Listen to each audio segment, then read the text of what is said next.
In Washington, another kind of battle is being waged against the faltering economy, and Reagan's promised economic recovery is on shaky ground. During the presidential campaign, your presidential campaign, you asked an extremely effective question of the American people. And it went like this: are you better off today than you were 4 years ago? Well, it seems only fair to ask this question at this time. With high unemployment, high interest rates, an increasing number of business failures, and a generally bleak economy, are Americans really better off today than they were when you became president?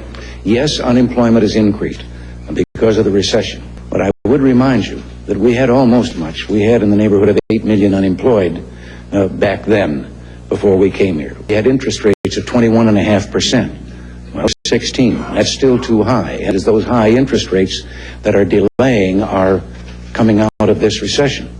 President Reagan has to grapple with one of the worst economic messes in decades, and many people blame his conservative fiscal policies and the sweeping tax reductions passed in 1981. When Mr. Reagan came to town, he came announcing that he had a theory that was new and unconventional that would solve all of our problems. It's now called Reaganomics. He won every bit of what he wanted, and within a week or two, this economy started straight downhill. Many Republicans are very sensible people, and how could they be pleased with an economic policy which has produced the worst unemployment, the worst wave of bankruptcies, the worst transfer of income from average people to the very wealthy since Depression days? But Reagan blames his predecessors for the deepening deficit and poor economic conditions. Our current economic troubles are the direct result of the mistakes of the past. Mistakes that we're working to correct. We've begun to rescue this economy, and the first evidence of recovery has been cited, but it's only a beginning. The reason for the deficits being as high as they are is dual.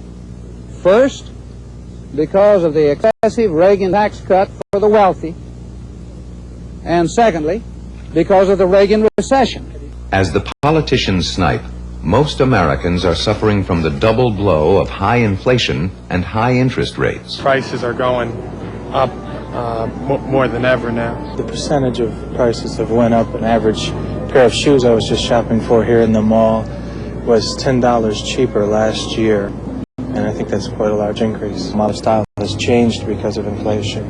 I believe Reagan is concentrating more on defense, and therefore inflation has really hit us because of that. I believe he's concentrating on the defense more of the country. To fund the massive military buildup, Reagan slashes vital social programs. The effects of these cutbacks, along with the 16% interest rates, begin to take a toll across the nation. By December, unemployment hits the highest mark since 1940. 12 million people are now out of work. Yet one sector of the economy is beginning to revive.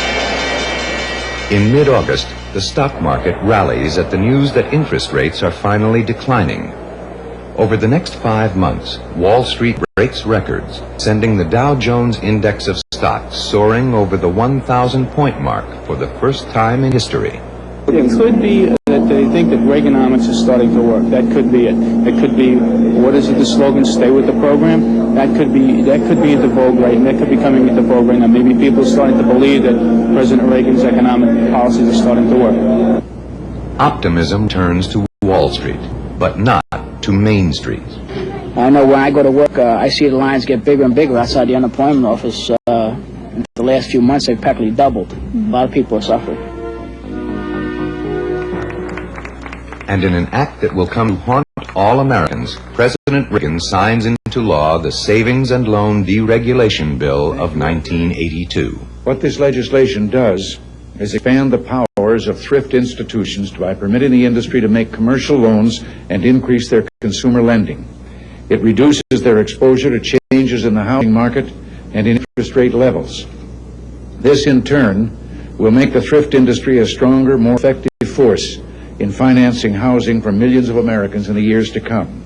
This bill is the most important legislation for financial institutions in the last 50 years. It provides a long-term solution for troubled thrift institutions.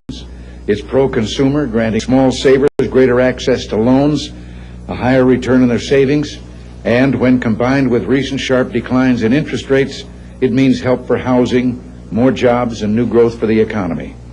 All in all, I think we hit the jackpot. Reagan's jackpot leads to wholesale incompetence and fraud among thrift owners nationwide, causing hundreds of S&Ls to go bankrupt later in the 80s and laying the groundwork for a financial debacle that will reverberate for decades.